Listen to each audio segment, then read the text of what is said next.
শুনে খুব ভাল লাগলো, খুব খুশি হলাম। খুশি হতে তো অভ্যস্ত হয়ে গেছি আমি।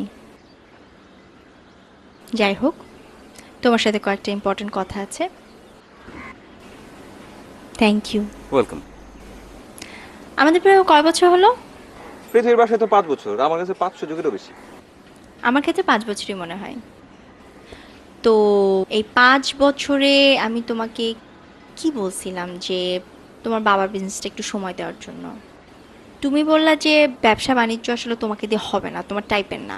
তারপর বললাম যে আচ্ছা ঠিক আছে, অ্যাটলিস্ট চাকরি করো। তুমি বললা হ্যাঁ, চাকরি করার বয়স হয়নি, করতেছি, করব, দেখতেছি। তো এই 5 বছরে তো দেখার তো কোনো নমুনা তো দেখলাম না। তো শোনো, কোন পোলাদের কাজ করা দরকার আছে যাদের কিছু নাই? আমার ব্যাপারে আছে অর্ডেল, আমার তো কাজ করার কোনো দরকার নেই, তাই না? শোনো, একটা মেয়ের বাপ মা কি দেখে তার মেয়েকে একটা ছেলের হাতে তুলে দিবে? সেই ছেলে শিক্ষিত কিনা, সুন্দর কিনা, মেয়েকে ভালোবাসবে কিনা, স্টাবলিশড কিনা, তাই না? হ্যাঁ। তো যেটা বলতেছিলাম, আমার মা বাবা দায়িত্ব পালন করছে, আমার জন্য একটা ছেলে দেখছে, শিক্ষিত, সুন্দর, এডুকেটেড, তারপরে তোমার স্টাবলিশড, মা বাবা অনেক ভালো, একমাত্র সন্তান, বাবার ব্যবসা দেখে। তো ওনার সাথে আমার বিয়ে দিয়ে দিবে।